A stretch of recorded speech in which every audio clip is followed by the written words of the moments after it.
Is it? Yeah, so. It's are you Mac or a laptop man? Mac. Yeah, I am as well.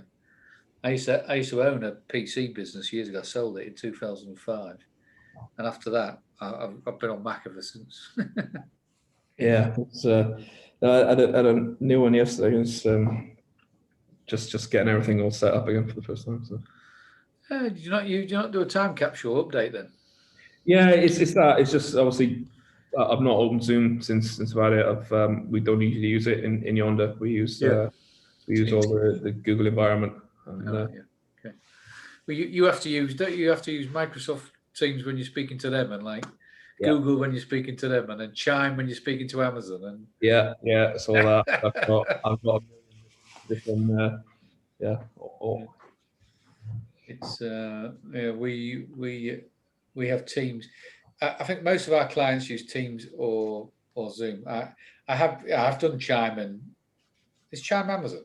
Chime's Amazon, yeah. What's the Google one called? Is that just it's Google Meet? Yeah, so it's Hangouts. Google Meet, Hangouts. Yeah. So, are there any more? Is there any more for any more? There's some people I work with, or we work with down in Australia. They use Slack.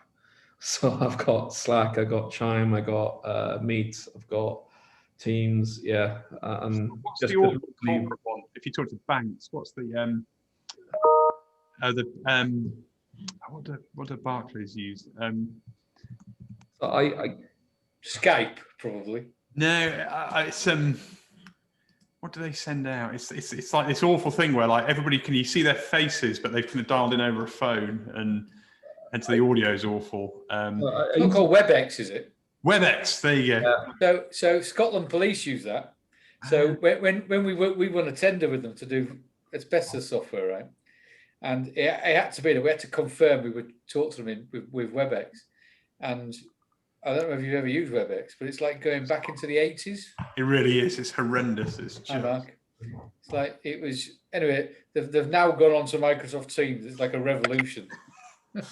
That's the beautiful world of Sarbanes-Oxley requirements, isn't it? Bloody hell! One of those things, and they tell you it was a £5 million project or something. We haven't gone to Microsoft Teams. It cost us £5 million or something. Yeah, exactly. Yeah, because I thought it was free. So Charlie, we've had so who's Mark French isn't coming. Yeah. Have you had apologies from Martin Hall or anything, or is Martin Hall on the case? I think Martin should be joining us. Dave isn't. Dave Newitt isn't. No. I don't think Dave and Chris will. We got some got a couple of RFPs going in this week. Oh, you got right. Okay. Martin's accepted, yeah. Okay. Well, we'll just wait a second for him then.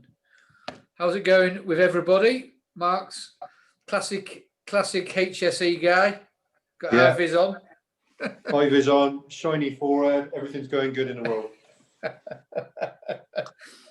Can I ask you very good, thank you, Mark. Very good. Can I ask you a question? Go on. So we put our marketing team put presentations together for us. So when we talk about smart construction, building this, building that. So, and obviously they use images from our sector. Yep. So they get them from image banks or whatever they call them.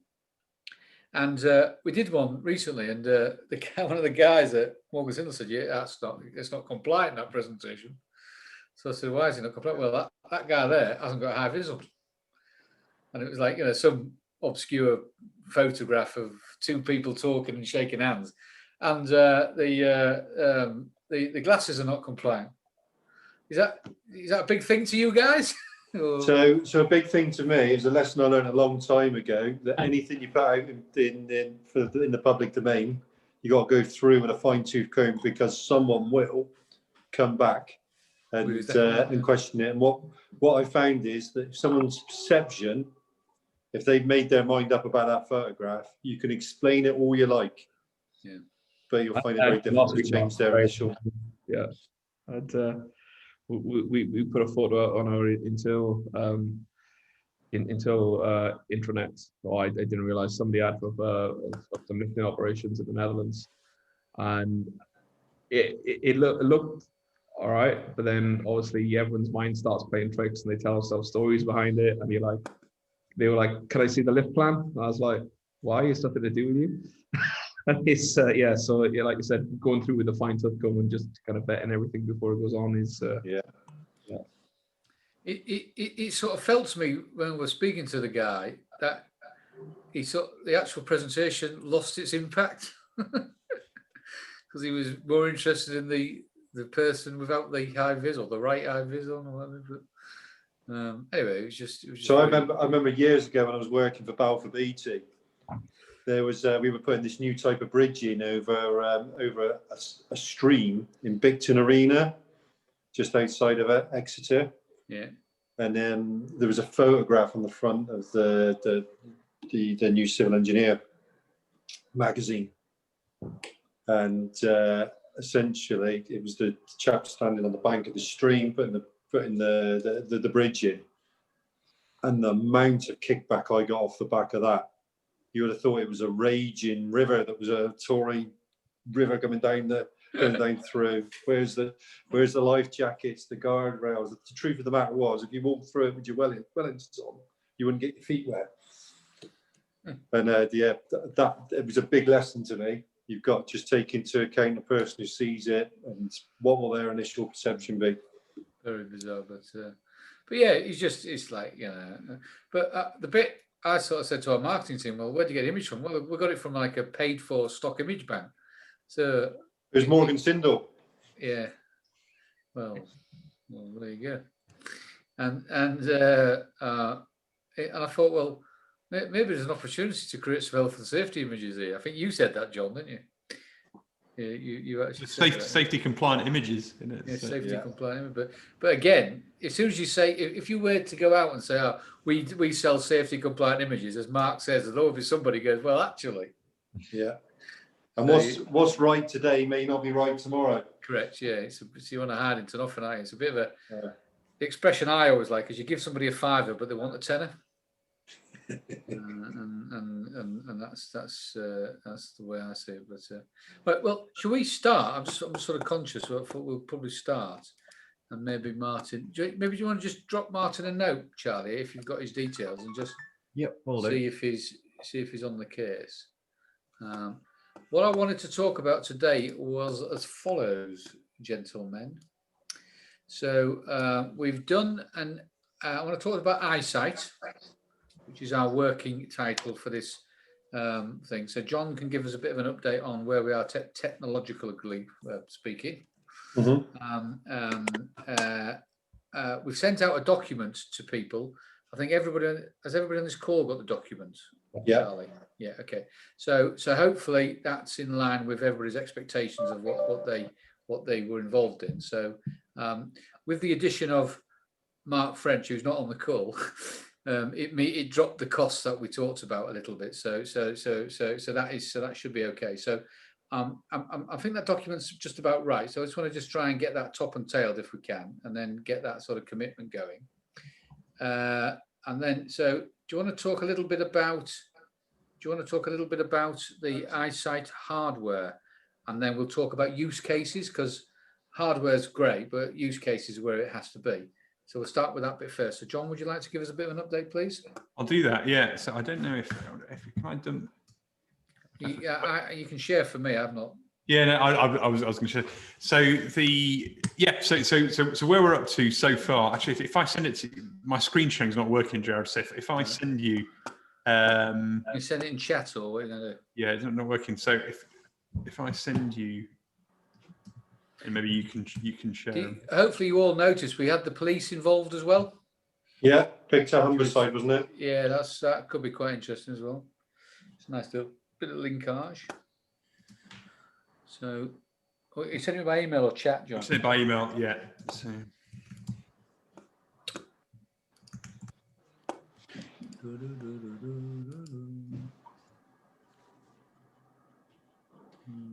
There you go. That's great. Yeah. So where we're up to is So Jared's right. They've got this partnership with the police, which covers the kind of core tracking technology. So how can we build something that tracks an asset or a person. So the first pass of the sort of prototype device has been built. So there's we've got a device that we know where it is, what it can track, and it connects up to the cloud, as it were. What's really interesting on the, and you'll see when it's sent out, is we've looked at different ways of connecting it to the internet, and there's I can't remember if I've mentioned before, but there's a business based in our incubator, and their specialism is around SIM cards. So if you're, I'm telling some people on this call stuff that I know way better than I do, but if you're building a device that needs to, essentially an IoT device, you've got challenges over all sorts of things. You've got challenges over energy usage. You've got challenges over connectivity. And one of the things that if you actually, so that, yeah, Gerard, this is the board that's been prototyped so far, and it's been manufactured and we got back in. So I hope it's not going to be as big as this, John.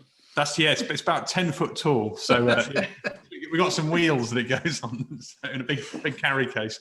So this guy's business, he's very, very good at it, and he exited a previously quite a successful business. His business lets you, firstly, it provides you a SIM card, either a physical SIM card or an on board chip SIM card. So that's the first bit is quite good. The second bit is it will let you connect directly to an endpoint. So in our instance, an AWS, an Amazon Web Services endpoint. What that means is it's not actually going via any kind of ISP or public infrastructure. So there's a level of increased security that's there. And the second bit of it is you get a unique IP address of it, which is good. So which makes it easier to connect to and work with. But then the third bit is a much simpler billing mechanism. So if for example, so we could have hundreds of these devices, and if they're not transferring much data, there's a tariff where there could be like pence per month could be being billed, rather than going a SIM off the shelf that might cost you 20 or 30 pounds. So that feels like it might be a really key part of this sort of future of construction, as in how does the connectivity work? How do we create a kind of way of connecting these things to the internet that's scalable, both in a kind of infrastructure point of view, but also scalable from a billing point of view. So this is the first pass at it. It's actually quite a bit smaller than it looks. It's probably, how big is that? So that is a micro USB slot on the bottom of it that you can see on there. So it's probably, if you've got a that's a micro USB. Yeah. So so if you've got an Android device or something, it's slightly small. I think it's the slightly smaller version of the socket you've got on the bottom. So that gives you a sense of the size of it. So that's working. It's up and running. It's connecting to the internet. It's tracking things. So Hayden, the guy working on it, is testing it, and the next bit of that is then scaling it out and looking at some of the use cases on construction. So that's basically getting data up somewhere. And the next bit of it, which I'll share around the document, is how do we build the stuff that it talks to? And I need to go through the document before it's sent out. But there's some of the guys I've looked at saying, well, actually, how do we build a tool that gathers all the data? But then how do we provide a way in which we can start looking at that, querying that, and doing interesting things on top of it? And they've got a really, it's a system that they've looked at based on a bunch of AWS kind of tools, AWS IoT and other things. So I'll share that document around. But it's moving along nice and steadily. It should, okay. Pretty. Any questions on that?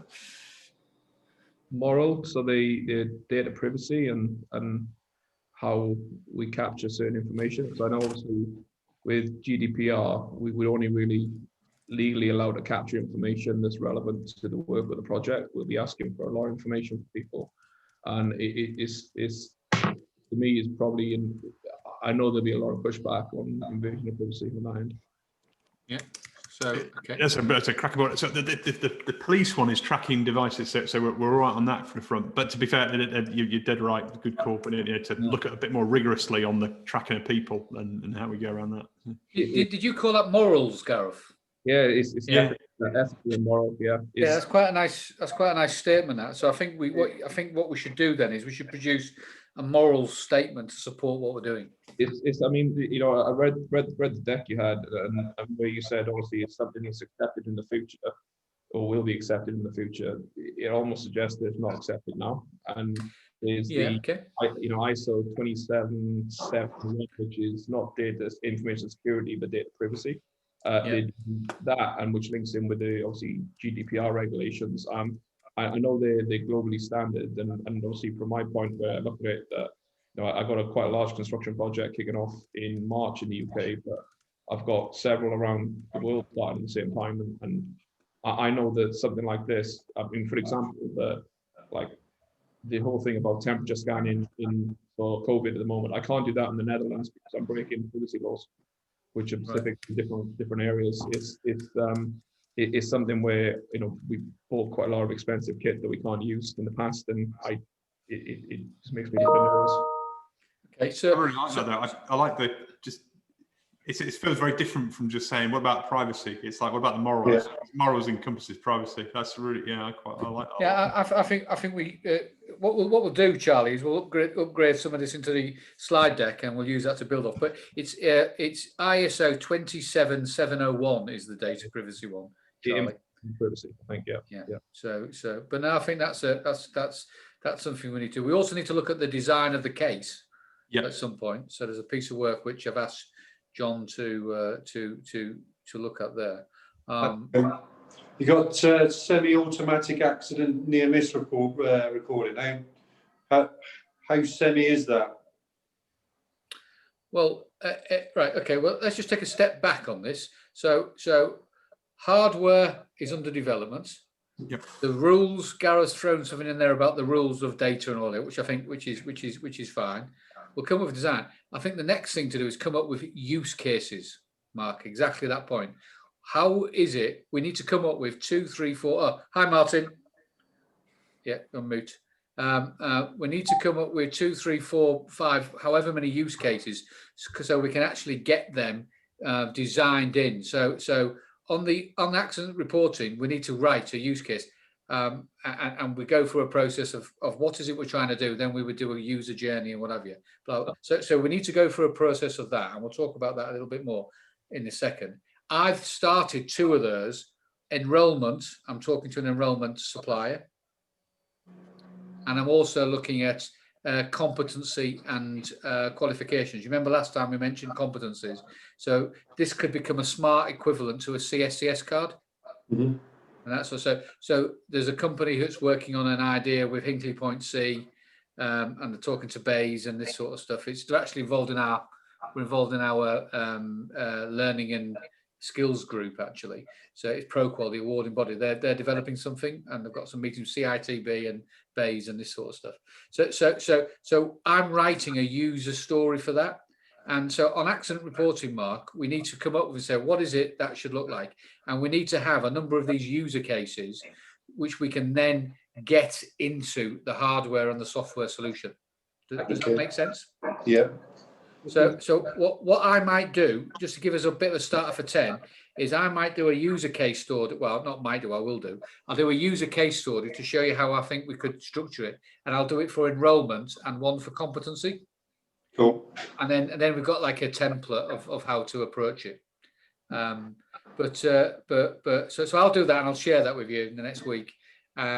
It's only like a 1-pager. The idea is I'm a user. This is what I want to achieve. This is how I will do it, and etc. So just to give you an example for enrollment, for example, or even for competencies. This device that we end up with is, let's assume it's a badge. Okay, so the idea would be you'd go into your site, and somehow that badge would connect to this, so it would know that it's so Mark Mortell's, he's got a badge on, and it's 1, 2, 3, 4, 5, 6, 7, 8. That's your number, Mark. Mm-hmm. Okay, and then you turn up to me, and I've got a scanner on here, a phone, QR code, or an NFC. We'll probably use some sort of NFC type or whatever we use, and it comes up. It says, pops up Mark Mortell, picture of Mark, so I know it's you. So we've got all that, and then there might be like a scroll of all the things that are on there. Oh, I'll just check his competencies. Click on that, and it will link off to the competency system that will be plugging into this. And it comes up and says Mark has got this qualification, that qualification. Here's a picture of him digging a hole to prove he can dig holes, etc. Okay, so that's the idea of it. And then for enrolment, you turn up on site. There might be a scanner or access control. It knows you're there. You've already pre-enrolled, and it lets you in, or it keeps all of that data. Now, what we think is the best way to do this, and John, well, this is what we're going to trial, is we think instead of storing all of this data on the device, which we think is the wrong way to do it, what we do is we store a unique identifier on the device. It has the accelerometer and all the bits and bats we need in it.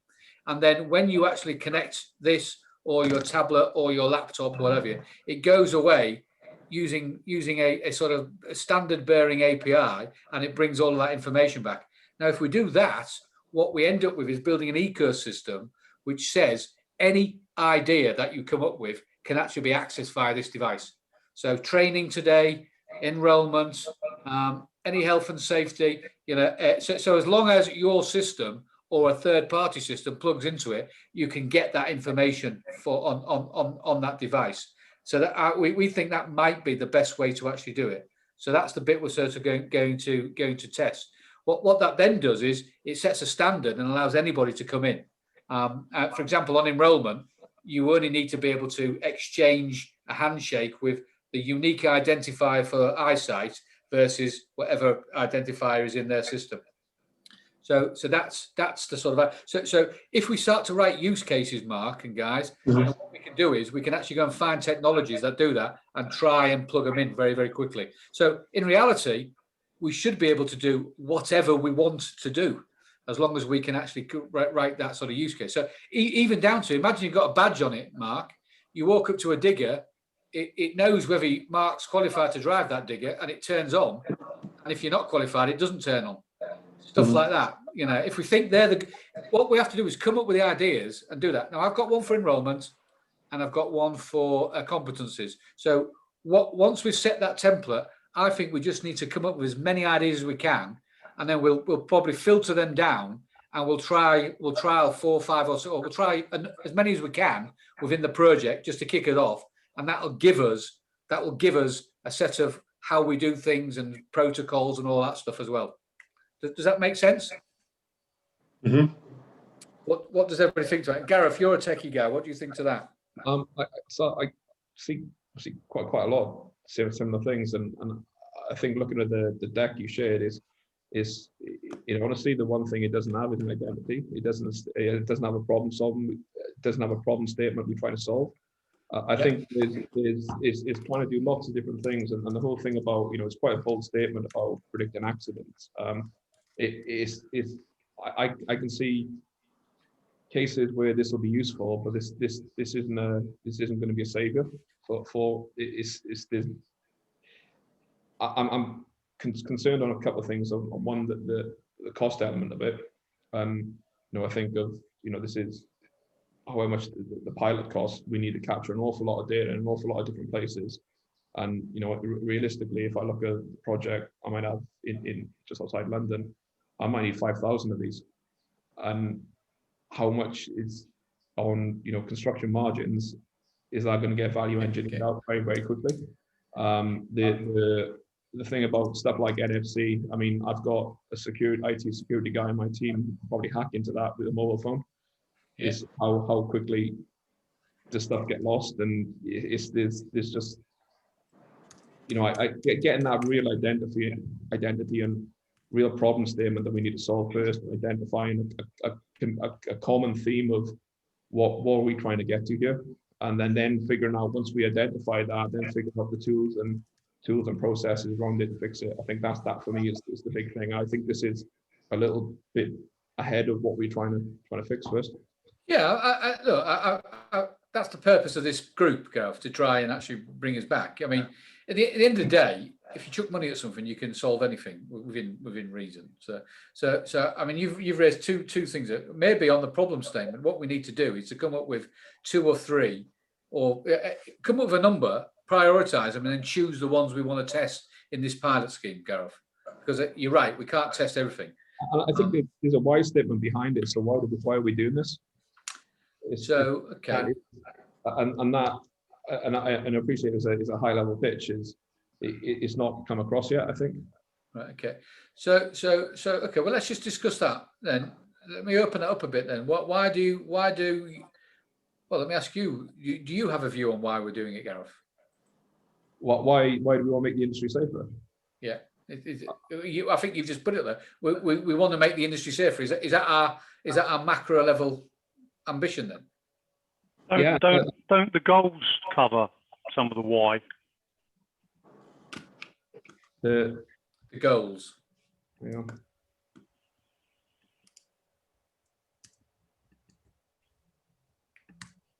Do you want to bring up the document, Charlie? Yeah, I can share that. That's fine. Thank you for the email, Charlie, because I was completely lost in another conversation. That's all right. I was full on talking to someone, and then your email popped up. Gotta go, I'm late.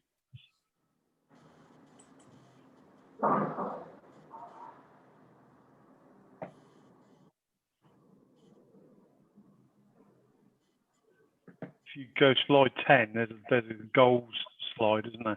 All right. Yeah. Thank you. Whether the term is right, but Yeah. there's some whys there for me, whether they're goals or whys or whatever. I don't disagree with some of those challenges from Gareth. The GDPR, the sharing of data across systems is a really big challenge. But maybe that's a challenge we can face. Yeah. Okay. So let's just pick out a couple of things there then. So do we think we need to have an overarching statement? Do we need to have a mission statement? If people call it mission statement, certainly. So do we need to have, and is it as simple as improve health and safety? Is that what are we trying to achieve? Zero accidents? Is it, have we got a big hairy goal? Is it the black box thinking? Is it that approach, Gareth? So you look at any of the tech companies or anything like, Uber, SpaceX, Google, like Google's mission statement is organizing the world's information. It's really simple, but it's what we have something, it's simple as that, but it's when you think about it, it's quite big. And what is this, what we're doing here? And is it really going to move the dial in the right direction? And is it going to create enough urgency and enough excitement around it to do that? And I think we need that as a common collective goal for all of us to work towards. So okay, I think that's a good point. And what you want to see that at the beginning of the document. Absolutely. So the why. So that's not the detailed why, because we get into that. You're talking about, as you say, the think differently, which is apples, I think, isn't it? That sort of idea. Is it that the sort of thing you're talking about? You need something to focus the mind, I think. Yeah. Okay. So do we have any ideas on that, guys?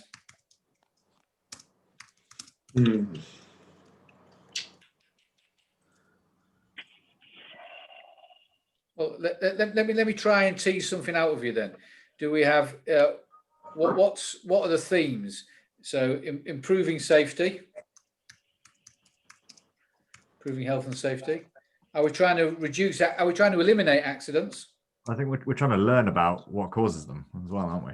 Mm-hmm. Okay. We want to learn. We want to learn before. We want to anticipate, don't we? We want to predict and prevent.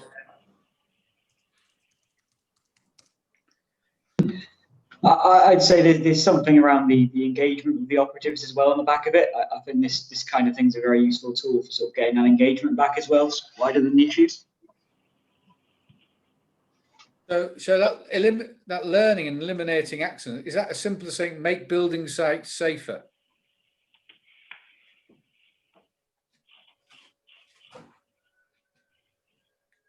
Is that or is that not cool enough, Gareth? It's a collective, isn't it? I think it's got to be, and this might not be something of us, but it's just something we can probably think about.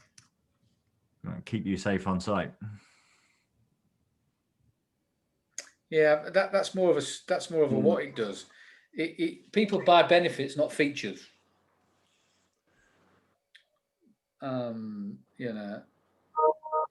Improving lives is always a good bit. Okay, so making construction the safest industry. Yeah, I think there's a big bit about what Charlie was saying. So a big part of this project is almost, it's not although the first part is not almost kind of coming up with this kind of killer device. There's a big learning bit of it, and that's kind of around the data is say what are some of the things that trigger these things happening. So there's I'm probably not articulating very well, but it's this concept of we've got an ability to, we've got a tool that helps us learn about what's behind different trends on accidents and things. Maybe there's a learning bit in there as well. Yeah, because it's pulling in the data like the environment and the weather and things. That's not going to make it stop raining, but we can put in protocols to make sure that rain doesn't increase accidents. So is it learning how to make our site safer? Helping us learn how to make our site safer. What's is there like a word for integrating learning with what you do? Right. I don't think we're capable of coming up with the words, to be fair, because we're all. It's not our skill set, Gerard. It's not our skill set. So we've got to capture some themes, and we've got to get. So if we get the action is what we think. We want to have something which captures what it is we're trying to achieve at a macro level, and people can buy into.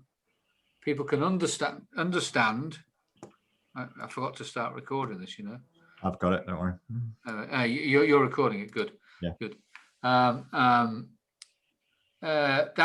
Okay. So that's what we're trying to do. So So that's the first action. We need to come away with that.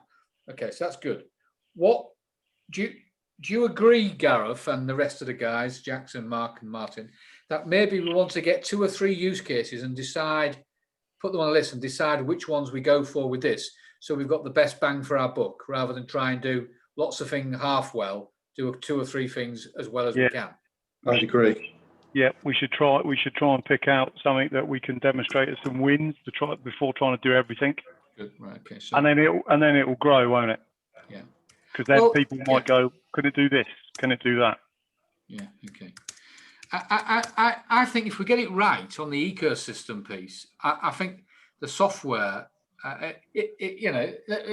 so if I develop a piece of software like a learning platform or what have you, and I come along, at the end of the day, all I need to be able to do is to plug in or identify with the individual in that eyesight device, and then automatically throw up my software on some sort of mobile, tablet, or PC. So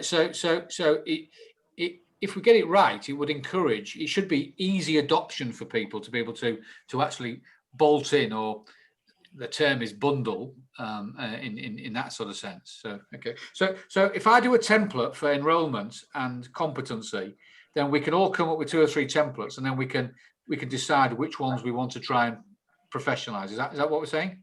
Sounds good. Yep. Gareth, just your. Yeah. It's I'm just kind of thinking. Yeah, absolutely. Obviously, to move this in the right direction and really start getting results, we're going to need to see lots of information of people using this. Yeah. Would you consider the technology to be open source?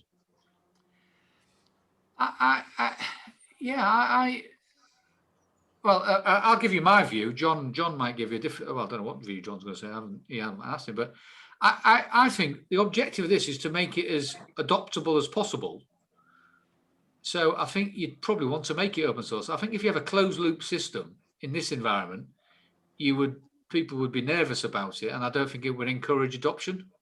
I think like the Android operating system, for example, that's completely open source and allows people to take this, adapt this, contribute there, and add some really good ideas, which overall enhances the product. Yeah, I agree with you. I mean, I was a massive fan of Linux when it first came out. Yeah. For all the reasons that you and I probably remember. John, no particular strong opinion. I think the important thing is to get a kind of like almost like a group of people who are interested in the. It's maybe almost more like the internet consortium, isn't it? It's a group of people who are interested in the future of this thing and want to push it on. Whether that becomes a kind of like a standard of open APIs, or whether the stuff's kind of completely open source, at the moment, I guess I haven't got a particularly strong opinion on, and I'd probably want to better understand where perhaps external views of security and safety and that sort of stuff in terms of open source. I'm a big advocate of open source stuff. You know, we've built lots with it. But yeah, no strong opinion at the moment. But I think the motivation behind open source is the thing that we want to kind of replicate with this. Yeah, crowd and community. You know, you think of things like, you know, Wikipedia is the biggest website in the world with 5 million contributors to it. So it's you know, it's getting the more people who push into this idea, and if you got that, you know, massive transformational purpose of what we're trying to achieve. Yeah, definitely. I think going to the right people to push in the right direction. Definitely, I mean, that's the thing to kind of try and create. But I could, you know, if one of you guys said, look, you know what, just like, you know, open source is like the biggest no-no in the safety industry, that I'm happy to be persuaded. Kind of, we need to still try and get that sense of purpose and that community behind it, but we need a different. Yeah. So let me ask you a question on that then. Open source. I mean, I've put there open source, create a community. I like that, because that's I think the way we're going. Because I think we'll get a lot more entrepreneurial approaches, and it will adopt it quicker. The other thing is, how have you got experience of open source with meeting standards then and rigor? Because you did mention the security piece of, you know, if someone on your team could break into an NFC device in a matter of seconds or minutes, whatever. So I mean, it's open source in terms of the technology, not the data sits behind it. That's what we were interested in. I mean, the data, absolutely. You know, you want that button down, but the technology behind it and how that you look to improve that. The same with Android. You know, Android's open source. I can't get the people's phones behind it, but the technology is. So again, if the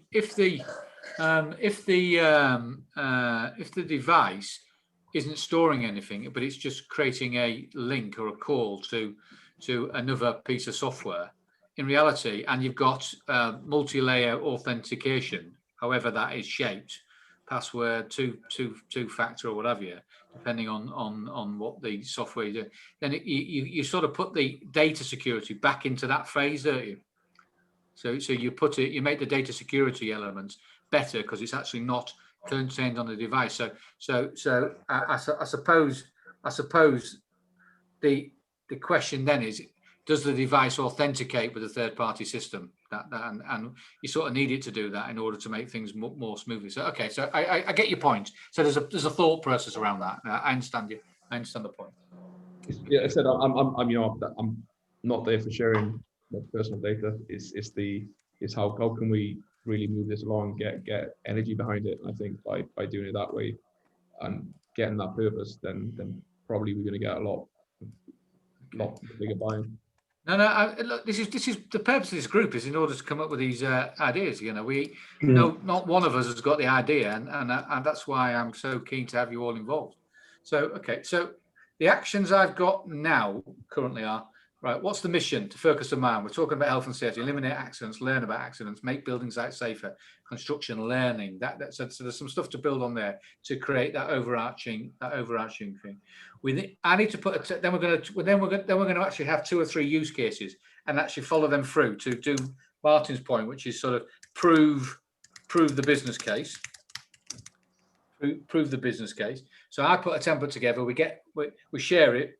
We all try and contribute 1 or 2, and then we get together and we prioritize the ones we think are the best, either the easiest, the quickest, or the ones which will give us the best, bang for our buck, whatever that is. We have we set ourselves a bit of an idea about what our approach to standards might look like in terms of open source technology, creating a community, which I like. But then we talk about the rigor and the standards around data, particularly around security of data. We have something called morals, because I think that's a better term, where we actually talk about our approach to GDPR, what we're capturing, data privacy standards. That falls a little bit back into the standards piece, but I think that could be a sort of separate thing.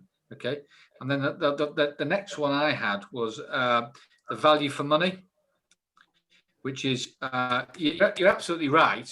If these things cost £1,000 each, we might as well just knock it on the head now. If they cost £1 each, or £5 a year, or or whatever it is, it still might be expensive. If we get them down to £1, if we get them down to pennies and pounds, then we're into something, and then it becomes more about the service and the subscription behind it, doesn't it? Yeah, definitely. As we buy the hardware, the side product, isn't it? Correct. Yeah. the hardware is just an access product to the system we're trying to have. Okay. But we need to probably just put some thought into that. Okay. All right. Okay. Because I think what we'll do is we'll re-engineer this document, guys. Yeah. I think that's what we'll do. So which is what we want to try and do. Okay. Anybody else got any more comments on that? Then just are we going in the right direction? Yeah, feels like it. Yeah, I think the use cases will determine that. Yeah. Okay. Use case of so value for money. So that's initial, ongoing, target price. Just as a again, this is probably something that needs to come out in our money thing, which is the business model. What's your views collectively about a business model for these? Do you think these are a buy or a rent? So I got offered. Oh, sorry. Sorry, I'll pick Martin first. Martin, I think, said something first. No, I didn't. But Mark, was it? Oh, sorry. But I'll start with Martin then. Go on, Martin. So, depending on the cost, renting of these units would probably be problematic because you realistically you've got to acknowledge that they're gonna walk away from the project. I induct. Last year, I think we inducted 59,000 people. So there's going to be a lot of repeat inductions in that pot. But I've got to accept that I've got guys that will come and go, and they'll walk off with it, get home and go, oh, I've still got my badge on. Oh well, never mind, and that'll be gone. So if it's a rental agreement, it would be difficult to track them. Got it. Okay. I totally concur with that. If they're at a price point where we're renting, then it's too dear. Yeah. No. So quite similarly. So somebody, another company's offered me hardware to do exactly the same thing as this, and the price point they came back in at was 49 euros a unit. If I consider that over 5,000 units on a project, that's £250,000. Yeah, which is it's a complete no-go at that point. It's so I think it's getting that price point right is more, it needs to be really palatable. I think carry on, Martin. Interesting, Gareth, I'm with you fully there. The price point is about value, not about cost, isn't it? So if I was trying to sell something to my MD and it's £250,000, I need to demonstrate that it's going to do something bloody good. Because for £250,000, I can put a lot of people on a project and resource it.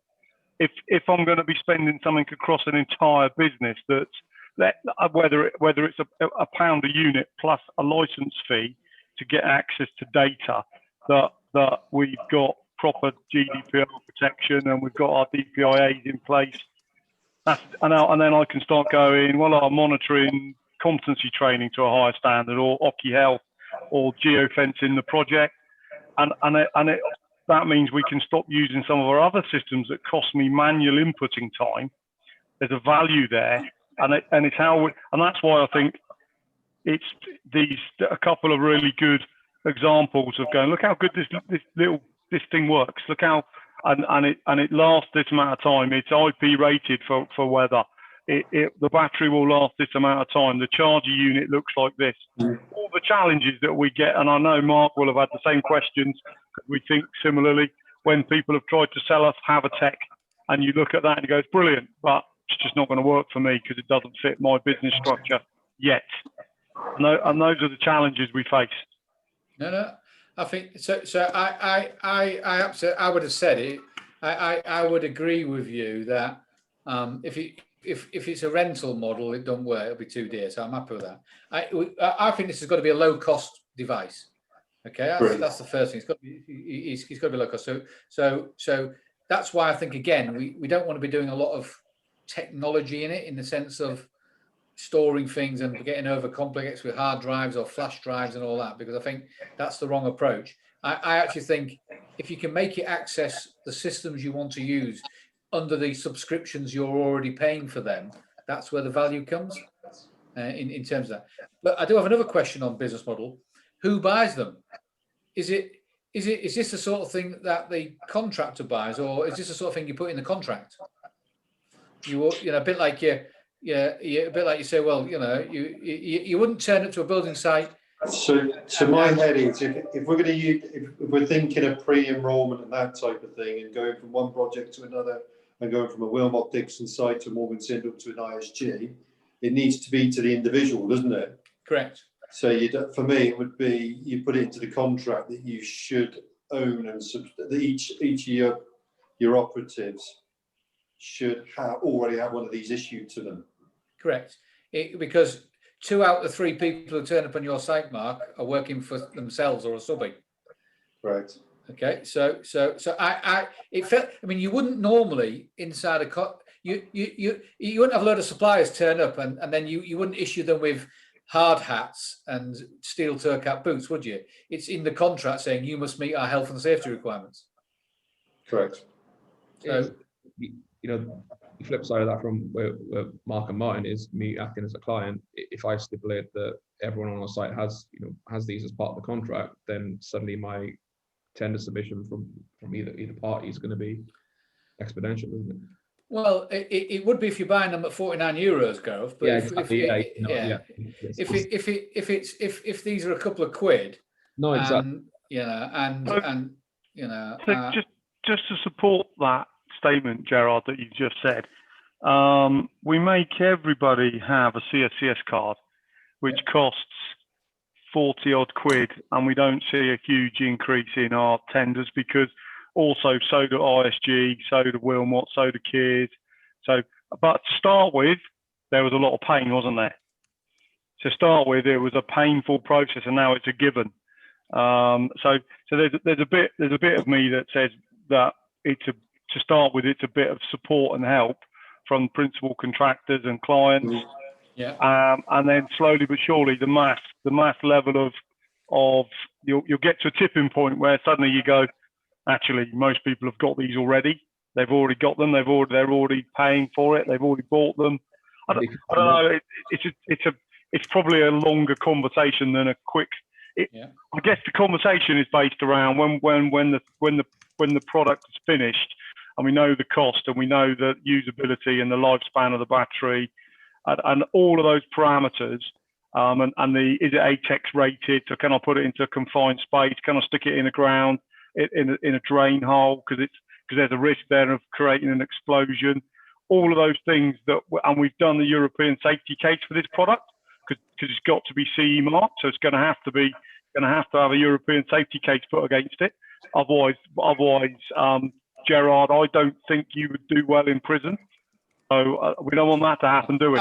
I wouldn't do well in prison anyway, Martin. I'm too pretty. So with all of those things, once we've got all those together, and that's when we've got a real idea of. That's when we've got a real idea about. Okay, this is how it can be funded. And for trial, if we were trialing this on a project and I'm giving it to a set of ground workers to trial, that'd be at my cost. I'd have to fund trial costs. Because I don't think we'd get the support if we said, can you do this trial for us? And by the way, it's going to cost you money. That would be a principal contractor's cost, in my opinion, for the very early days. Yeah, as a subby, we used to, when we get an opportunity coming in where you'd need more training or you'd need a bit of kit, we'd weigh up ourselves whether it was going to be a good business move for us to invest in that. Is there going to be repeat contracts and all that sort of thing?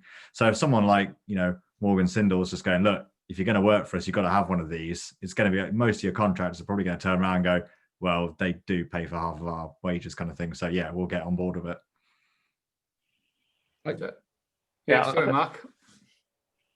Probably support what you said there, Martin. It's that thing of if this is the right environment and the right people are going to be pushing it, that it's a trial, and that trial we might figure out that there's stuff within that might just not be useful or might not move the dial, and it might not come to anything. But we don't know what those results are going to bring, and it's like I said, it's user case trial, it's beta testing. One of the things I was just going to add to that was, I mean, you made a point about the CSCS card at 40 quid or whatever. One of my thoughts is, and I'd like to think this through, is can we find an anchor tenant to buy this? What I mean by that is, if we can get a CSCS card or an equivalent, a new type of CS card, where it comes in with that, and then we sort of piggyback everything else off that. So in effect, the incremental cost is virtually nothing, or probably nothing, because you're already buying that CSCS card in, Martin, and then we just effectively turn the CS card into a smart device that does all the other stuff we want it to do. I think it's a thing for us to consider, because no idea should be discounted. The challenge with things like that is often they don't carry the original. They lose them regularly for some reason, because they don't ever lose their credit card, but they do tend to lose their CSCS cards with regular monotony. Yeah, well, that's my own management staff, let alone blokes who are laying bricks. Yeah, I'm not saying we do this with the CSCS card. I'm saying we come up with a new device which replaces the CSCS card. So our smart device replaces it, but they buy it. Let's say there's a new card called a competency card, and let's say that takes some traction with the CIOB or whoever, or government, and that device comes with the device we're talking that we design ourselves and come up with, and then we piggyback off the back of that. That's the point I'm trying to make. Do you know where my head's going, Gerard? Is if you could tie up with a Datascope or a biosite. So just if I give you a conversation I had on site this morning. We've got the pre-inductions taking place, but the bit that takes the time, which is the ball ache, is taking people's fingerprints, right, of a morning, and that could take an hour going through inductions if you've got a fingerprint scanner. And if you've got this information that can be used as a card, that you do the pre-induction, and through that pre-induction, that gives you the access to come through the turnstiles to do site specific. Straight away, you've saved X amount of time on a project processing people on that morning. Now there's your anchor tenant for me. That if you've got that access system and tie it into the pre-enrollment, which you're referring to your user case, yeah, and you get your competency on that. If you get 2 or 3 of those companies on board, there's your start for 10 for me. Yeah. So what you're sort of saying, start to find uses where this would just pay for it. So if it keeps paying for itself several times over, then it becomes valuable. That's the point, isn't it? Yeah. Yeah. Okay. Right. So I think you're right, Mark. That's got to come through the use cases. So that, yeah. I mean, once I set up this little template, if you can populate, get your mind down and get your thoughts down, and that's exactly what we want.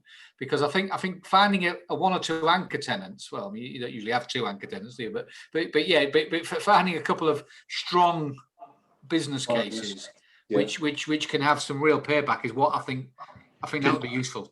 Because if we're going to go up against the CITB and CSCS cards, that's quite a tanker to take on. Yeah, it is. But just to tell you where the company that I'm talking to, so I've got to be a little bit careful because they haven't, they're working on a competency based type card, post Grenfell and all that sort of stuff, and they're talking to, funny enough, Bays about it and a few other people. So there's a bit of traction for this, and one of the things I sort of said to her was, what's the pricing? And if you can get this down to fairly cheap or fairly cost effective, then I think that is a one advantage.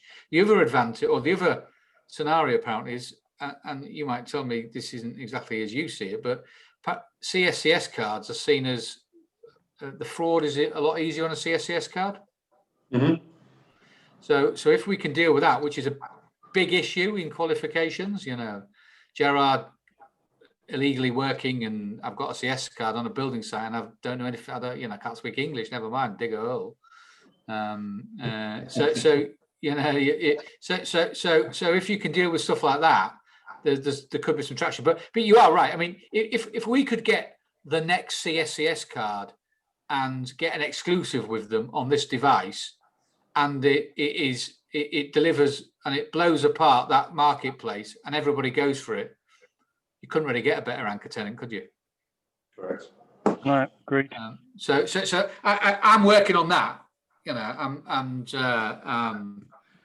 because it just so happens we're working with them already on our training stuff. So she's asked me to help. So basically, when she was getting involved in this particular project, I sort of said you'll need a device. So I thought, well, if we can get our device in there, it could help us with a future VFM anyway. So that was, and John and I had a conversation with her yesterday. So that's where we are on that one. But the point is, on the cost side, if we find an anchor tenant which delivers super value for money, then the cost thing sort of does disappear a little bit.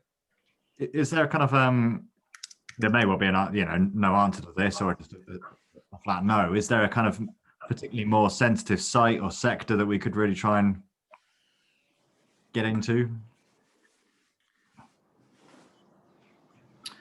Well, I mean, I made some design considerations notes, and Martin said things like bomb proof and all that. It needs to be waterproof probably and all that. But is there a domain where we think we'd want to start this? Then is that what you're saying, Charlie? Is it like so or make it like really hard? Is there a place which is really hard to do this sort of stuff? Is that what you're saying? Well, no, somewhere where there, say like you could look at like a gas networks or something like that, and they'd say, oh well, this would be really, really good for us, where it might be less for your standard construction site. Is there anything like that where we could kind of target it for a starter?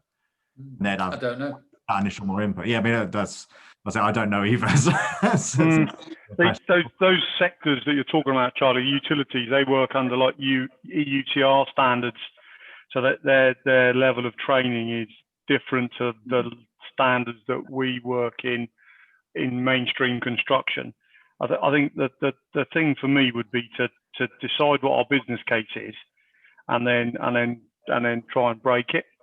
Every time we test something, we should try and break it, because someone will break it if we don't. And it would be much better if we break it, because we're in a friendly environment, than we put it out to someone and then within a month they go, this is utter rubbish, we've broken it. We go, oh yeah, we didn't test it. We didn't test it in a below ground tunneling environment where the humidity is 86%, and they're using things like black bulb humidity testing because they're working in such humid environments. Yeah. And we found out that the little unit sweats. The battery power is making heat and it's condensating, and doesn't work. So those are all the sort of things that we need to really look at and challenge. And I'm sure that we've got among us enough projects to be able to put it to a test point where we go, we're pretty confident that we've put it through most environments that are the future of construction projects. Okay, so I think that's a valid way of thinking about it, because at the end of the day, we're trying to come up with an MVP, aren't we? We're trying to come up with a starter for 10, which we think works in most places, that does 2 or 3 things which we think are the things that are killer apps or anchor tenants, whichever way to do it. And if we get it working in that, we test it widely, tinker with it to get and nuance it, just to make sure it works at the right temperatures, the right depths, the right heights, the right humidity, the right water, the right this, the right that. And once we've got that and we've got the use cases right, we can then build an ecosystem around it, which then allows anybody to develop anything that they might think might work with this. Yep. Okay. All right. Okay. So that to me feels like we're now starting to get something out. So I think that is a better document. I think Gareth has done a good job here and challenged us on it, and I think that's the right thing to do. So if you can just whip that up into a set of notes for us, please, Gareth, and then that'll be really good, actually.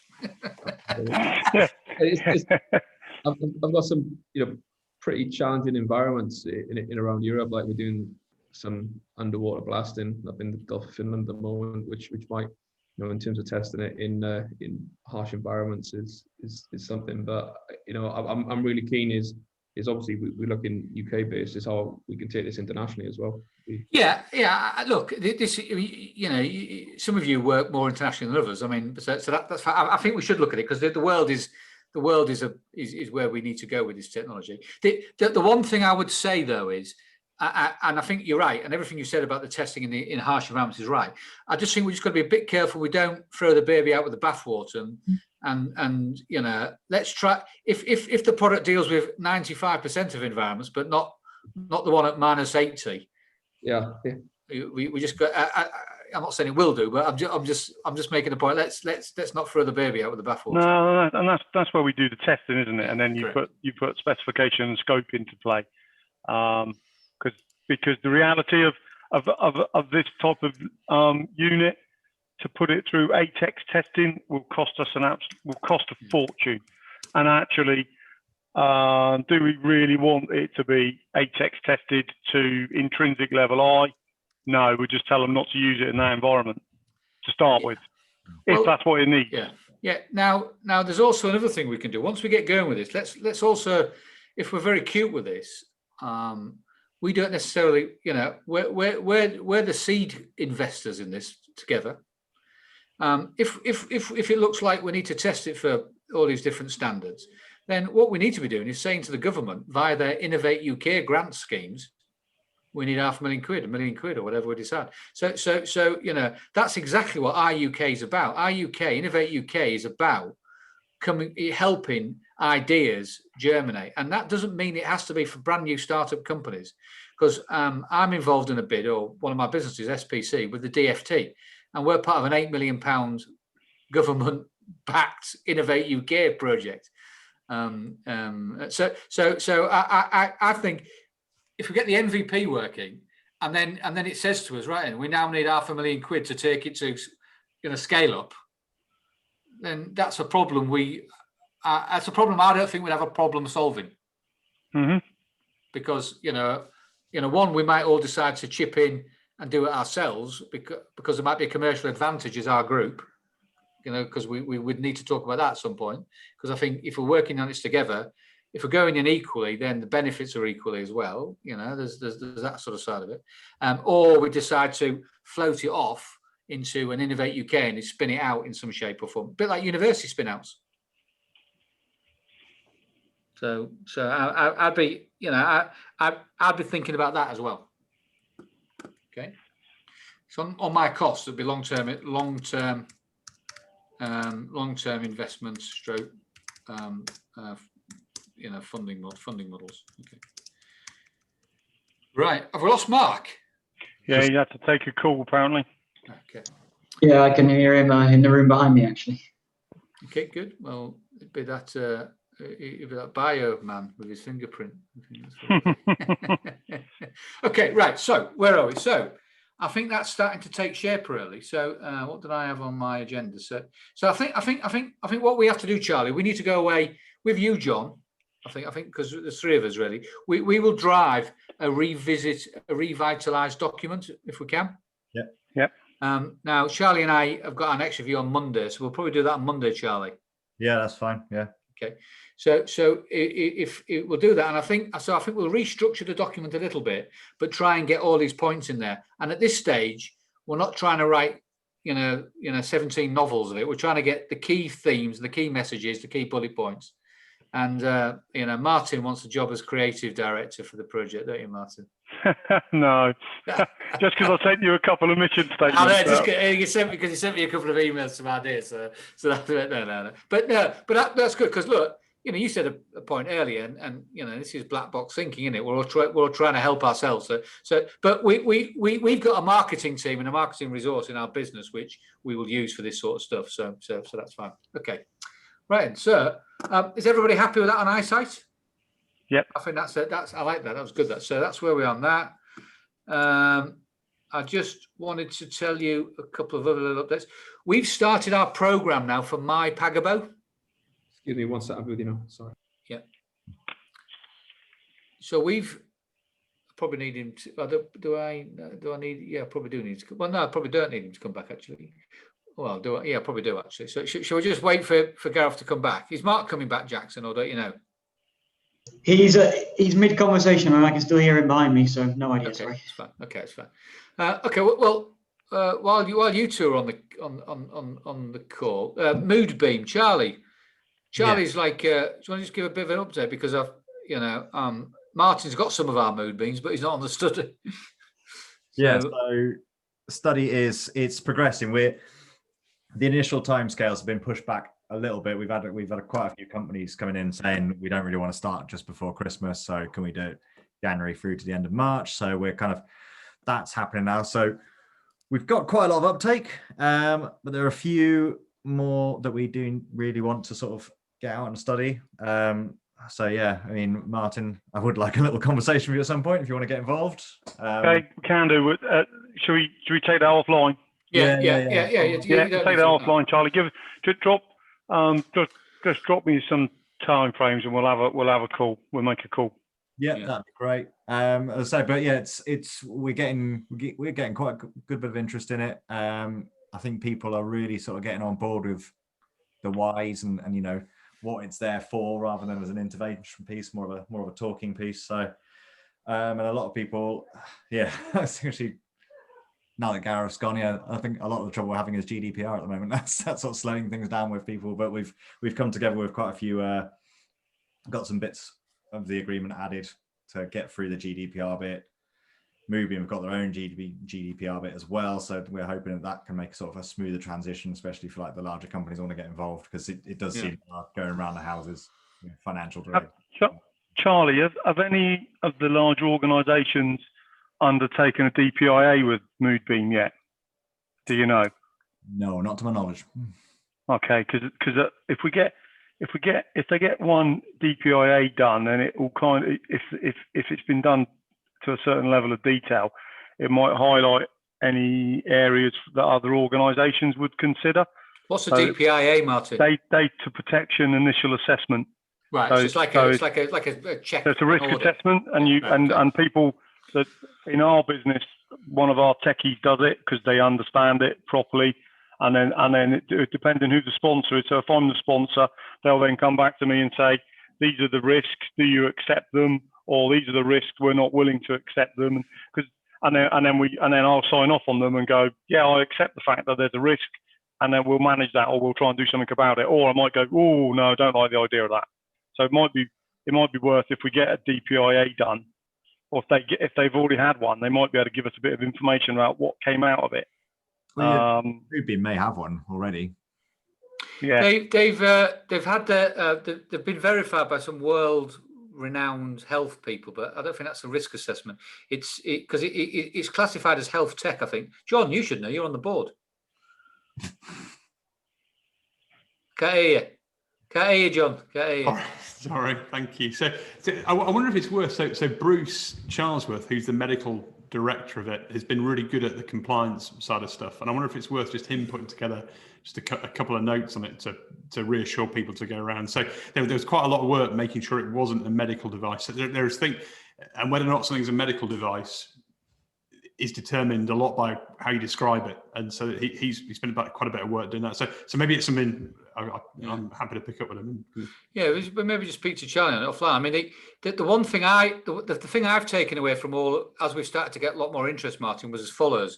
It was more to do with, if you go out to 20 odd people and they're saying, well, why, what about GDPR? What about my privacy? And the answer was, well, if there's 25 of you in the group and you're not prepared to tell us who you are, then don't expect us to try and put an intervention in if you're not feeling very well. Because the problem is, if you've got a group of 25 people and one person's on the edge case and they're flagged out as red and you don't know who they are, you can't help them. That's actually, you're in a worse position rather than not knowing. So we've written something which says, look, for the purposes of this study, please, everybody needs to give up an element of their privacy just for the data for this study, so we can work out the use case, for want of a better word. So I did that with, I had a chat with Atkins and F&G, just so you know, because that was what was thrown up by their HR. That's what was thrown up by their HR group. So they've now got that. They would build that in. So Charlie's, to be fair, it's a bit like Gareth's point on what we've had done earlier today. Once people start reading the docs, they nuance it and we get it into a better shape. So I think you can take that offline. So Morgan Sindel have already had some, devices. So it's about trying to re-energize that study. ISG, Jackson, you've had a couple. One, in fact, I sent you one, I think, didn't I? And Yeah, me and Mark, and Mark, two. Yeah. Mark. So I think for us, we just like to know whether you want to participate in a study. It's like it's not an expensive thing. You know, there is a time commitment and 20 odd people to get behind it. It's not, you know, there's a small amount of cost, but it's not a massive cost for you to try it. But it shouldn't be hard to get 20 people on board, really. I mean, I've seen a lot of positive press about it as well. Can you pick it up with Charlie? Can you pick it up with Charlie then, please, and just with Mark, and just because it's not sold out yet, but it's selling out. Yeah, no, I'll run it past Mark first. Get his okay on. Yeah. I'll touch him with Charlie. No issues. Because I bought 500 off them, and we're probably halfway through that now, and we're looking for 20 studies at 25 each. Yeah. So Martin's slightly different because he's already got some, which tracking them down might be the problem. Yeah, well, yeah, that's probably because I never invoiced you for them at the beginning. COVID came. I wasn't involved at the beginning. No. You weren't. That was with Bradders. But because you didn't pay for them, then people always have less of an interest in something if they haven't paid for it, don't they? But I think so, yeah. But anyway, we'll sort that out. We'll sort that out with Charlie. And then Yonder. I don't know whether Yonder. Are you familiar with Moodbeam, Gareth? I saw the press on it. Yeah. Again, only probably user cases we could have in the construction site would be outside the UK, and I'm not sure if that would be a benefit at the moment. Then I think this is better for a UK solution today. So I would park that one at the moment with Yonder. Yeah, so I've got plenty of projects going on outside of the UK, but nothing. Yeah, okay, that's fine. Let's leave that. Let's leave that with Yonder. We'll pick up with ISG, which is your sister organisation anyway. So that's fine. So that deals with Moodbeam. The thing I wanted to say about My Pagabo. So My Pagabo is our platform, which what we're trying to do is turn the business from Pagabo from a consultancy and services business that's developed a bit of an app to a software business that simplifies procurement. So we're moving away from the app because it's not actually an app that you download in Apple's shop or whatever. So it's actually more of a platform, which is about putting a project on the beginning, measuring the social value, doing all this sort of stuff. But it's not that relevant to you, to us, but I'm telling you it because we are launching it in December on onboarding and we go live in January. So 2021 is all about putting our business onto a platform next year. That's what's about. And just to let you know, Andrew Brooks from Wilmot Dixon, Mark's not here, was on the launch. Rob Hall was on the launch from Morgan Sindall. So you'll know Rob. No relation to you. We're all interlinked. Yeah. And then from ISG, there's a lady called Charlotte Stroud. You might not know who she is, Jackson, but she's a framework director.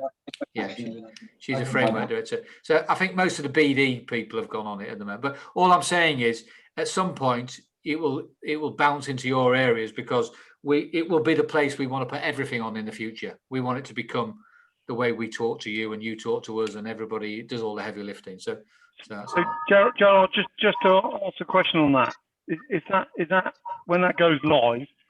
Are we going to get an invite to see it going live via Pagabo or via our own organisations? Charlie is the person who's leading this. So we've onboarded suppliers. So that's kind of, we've given a demo to Rob. Was it Hall involved? Yeah, Rob Hall from Morgan Sindall. Yeah, so he should have seen how to do it, get involved and everything like that. And then he can set it up and get Morgan Sindall onboarded. They can add new users so you can all get into it. So I imagine depending on how you want to use it, there'll be an internal kind of is it train the trainer, Charlie, which I think is Martin's point. Are we training Rob and then Rob trains his people or the idea is it's limited training. It's an intuitive system. It's not hard to use. So I think if it's pretty much purely procurement at the moment. So your bid right, your people in bidding, right, they should know their way around it pretty quickly. Would it be worth at one of these meetings just having a 20-minute quick update? Yeah, you can do that. Just on the basis that I don't know what it does and what it might do That's for me fine. until I've looked at it. Why don't we do that? Because that particular wheel is now turning. There's no reason why we can't just do a little demo next time. Yeah, Martin. just a quick. Yeah, that's fine. I'm a great believer in I don't know what I want until you tell me I want it, and then I'll look at it and go, oh, I really like that. Yeah. Well, clearly you want this, Martin, because it's obviously the best thing in the world. I think we You haven't told me about it yet, so I don't know. Oh, exactly. You're right. So. But okay, so Charlie, can you make that? We'll put that in as an action for the next session. So that was that. Flex, I think, Rob's. I think that's almost ready to come back out to you. You know the musculoskeletal hockey health. I thought that was quite clever. Just a bit more information on it. So I think we're waiting for him to get it on the iOS store, aren't we? Yeah, I think the last email he sent to everyone, that was the last we've heard from them as well. So I think it should be any time soon, because he was just rejigging it for iOS 14. So we've got that. Does anybody want to pursue that CCTV stuff at this stage, or were we just parking that? It's a park from me, because it didn't quite. It would have meant a massive outlay of cameras to give me any coverage. At the moment, it's a park for me. Okay. Gareth, what's your view on that? We already do it to a point similar. So yeah, we've already got the technology. That's fine then. Jackson, is that you? Where are you? I have it in my head that it all gets developed as modules. So I think probably focus on what we're doing now and let that build in later on if we want it. Brilliant. Let's move on then. So that's that one done. I like to move the agenda forward. Charlie and I looked at something else which we haven't come to you with yet, because we just need to do a little piece of work with Luciana. Yeah. In simple terms, it's a mental well-being audit sort of tool. So the idea is you ask a load of questions and you test your quality of your mental well-being. You can put interventions in. Now, I don't know how well you do this as organisations today. So there's a piece of work we need to do with it. So we don't want to pitch it to you just yet as an idea, because we don't necessarily think I don't know what we do. So it might be worth once we've got our ducks in a row, Charlie just sort of speaking to you all individually, or in this session where we just talk about what you do for mental well-being. Because I know what Wilmot Dixon do, because I'm just happen to have been involved with some stuff with them. So, but I don't really know what you do, Martin, and you do, Jackson. I would imagine it's similar. Yeah, I mean, I'm actually in the process of so where I am in ISG, I've got the South Wales region essentially. I'm in the process currently of rolling out a new mental health sort of program. Right. So I'll pull that together and go through it, but it'll be largely the same. But this kind of thing does sound quite interesting to me. I know that, not talking ISU as a whole, but I know within my region there's something our directors are passionate about, so we don't leverage it. Well, if you want to pick up separately with Charlie, just give him a buzz. I mean, what we've seen is a system where you can do, basically, it's free to sort of test yourself, and they've got a load of, I mean, you can send out the link to it, Charlie, because it's fairly self-explanatory. Yeah, it's Mind Check. It's called Mind Check. Okay. Yeah. Okay. And Charlie will send a note out, but you go through, you do a few Q&A, and it says whether you're feeling good, bad, or whatever you're feeling, and it could point you to, like, oh, go and see a doctor or go and see that, it's a bit weak for me, because in a business environment, you don't necessarily want to start telling people to go and see doctors. You might want to control the narrative a bit. So I talked to them about, would they be able to produce a business version? Idea, you could launch it and you could test 2,000 staff, and you do it on a regular basis, and you can then put your own interventions in, because you might have, I know Wilmot's, for example, have mental health first aiders. If something else happens, you come up here. Then you've got Mates in Mind. Maybe that's not the best one. I know they are a great group necessarily, Martin. Lighthouse Club or whatever. Yeah, but you understand my point.